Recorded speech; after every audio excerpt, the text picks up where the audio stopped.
یا ایھا الناس قولوا لا الہ الا اللہ تملک العرب والعجم، یہ صدا، یہ ندا آگے بڑھتی رہی۔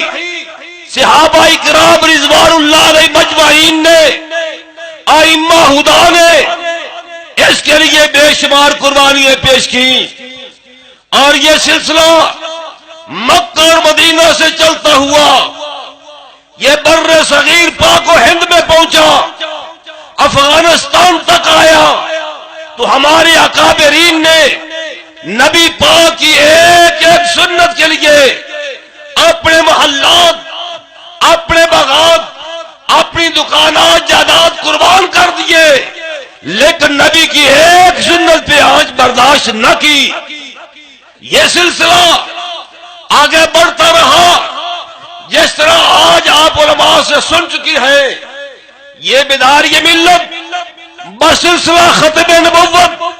آج اس کانفرنس کا انعقاد کیا گیا ہے۔ کیوں کہ ہمارے آباء اجداد حقیقتاً اور اصل میں ختم نبوت کے پاسبان ہیں، ختم نبوت کے چوکیدار ہیں۔ جس طرح میرے فاضل بھائی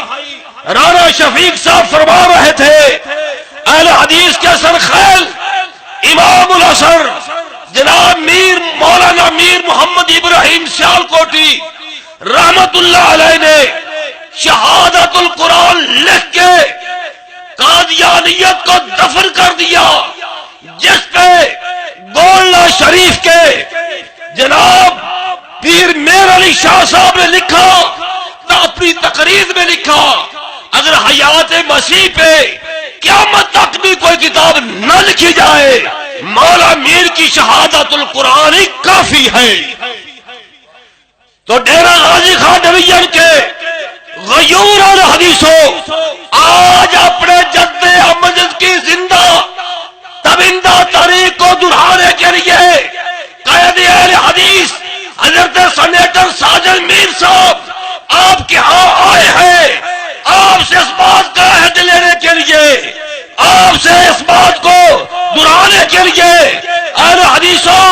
آج میں اپنے دادا کی زندہ تبندہ تاریخ کو دہرانے کے لیے آیا ہوں کہ اگر عقیدہ ختم نبوت کے لیے،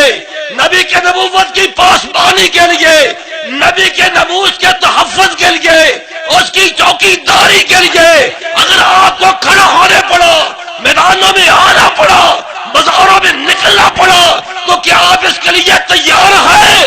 کھڑے ہو کے کہے تیار ہیں، کھڑے ہو کے کہے امیر محترم کو آپ یقین دلائے کہ انشاءاللہ ہم مر سکتے ہیں،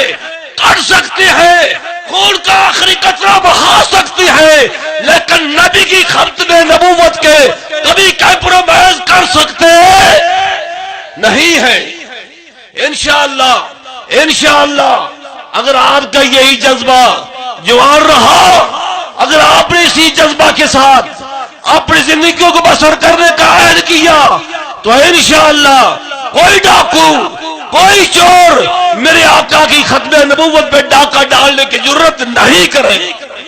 ختم نبوت زندہ باد، ختم نبوت زندہ باد، ختم نبوت زندہ باد۔ کاروان